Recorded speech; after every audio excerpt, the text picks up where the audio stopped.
ശ്രദ്ധിക്കുക. കൈയടിക്കാൻ ഒരു പിശുക്ക്. ഒരു കൈയടിയല്ലേ, അത് തന്നൂടെ? നിങ്ങളുടെയൊക്കെ കൈയടിയാണ് ഞങ്ങളുടെ ഊർജം. അപ്പൊ ഞാൻ നിങ്ങളെ കുറച്ച് സമയത്തേക്ക് അനുകരണ കല എന്ന ലോകത്തിലേക്ക് കുറച്ച് സമയം കൊണ്ടുപോവാണ്. അപ്പം ഇഷ്ടപ്പെട്ട കൈയടിക്കത്തില്ലേ? ഇനി പിശുക്ക് കാണിക്കല്ലോ കേട്ടോ.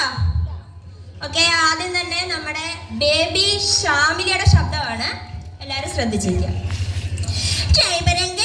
അങ്കിളല്ലേ പറഞ്ഞിട്ട് നാട്ടിൽ കൊണ്ടുവന്ന് എന്നിട്ടിപ്പോ കള്ളം പറയാണോ? കള്ളം പറഞ്ഞാലേ കണ്ണു പൊട്ടും. ആ മൊബൈൽ എന്തരുവോ? പോലീസ് മാമ ഗേറ്റും തന്നേരോ? തുറക്കാൻ പറഞ്ഞു. ഗീതു പ്ലീസ്, നല്ല പോലീസ് അല്ലേ? ഞാനാ ഗീതു.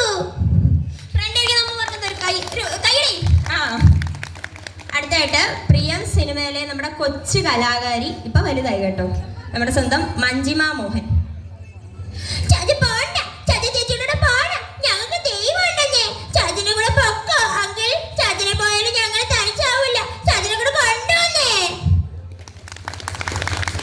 അടുത്തായിട്ട് നമ്മളെ വിട്ടുപിരിഞ്ഞു പോയ അടൂർ ഭവാനി. തടിയാ ആ കൊച്ചന്മാരെ പ്രത്യേകം പറഞ്ഞതാ മറക്കല്ലേന്ന്. എന്തുവാ മക്കളെ, എന്തുവാന്ന് കൊതിപ്പിച്ചല്ലടി പെണ്ണേ, ഞാൻ വിചാരിച്ച ചക്ക വീണതാന്ന്. അടുത്തായിട്ട് നമ്മുടെ ടോപ്പ് സിംഗറിന്റെ ആങ്കർ മീനാക്ഷിയുടെ ചെറുപ്പത്തിലുള്ള ശബ്ദം. ഞങ്ങളുടെ വീടിന്റെ അടുത്തൊരു ആന്റി ഉണ്ടായിരുന്നു, റോസി ആന്റി എന്ന ആന്റിയുടെ പേര്. ആന്റി ലാലേട്ടന്റെ കട്ട ഫാൻ എന്ന് പറയാൻ പറഞ്ഞു. അത്രേ ഉള്ളൂ. അടുത്തായിട്ട് പൊതുപ്രവർത്തകയായ ചിന്താ ജയറാം. കേരളത്തിലെ എല്ലാ അമ്മമാരും ചിമിക്കയും കമ്മലും ഇടാറില്ല. അങ്ങനെ ചിമിക്കയും കമ്മലും ഇട്ടാൽ തന്നെ അത് കട്ടോണ്ട് പോകുന്ന അച്ഛന്മാരും കേരളത്തിലില്ല. അങ്ങനെ കട്ടോണ്ട് പോയാൽ തന്നെ അതിന്റെ വിഷമത്തിൽ ബ്രാൻഡി കുപ്പിയെടുത്ത് അടിക്കുന്ന അമ്മമാരും നമ്മുടെ കേരളത്തിലില്ല. പിന്നെ എന്തുകൊണ്ടാണ് ചിമിക്കി ഇത്ര പ്രശസ്തി ആർജിച്ചത്? കയ്യടി. അടുത്തത് ചലച്ചിത്രത്തിലൂടെ ശ്രദ്ധേയായ നന്ദ മോഹൻ.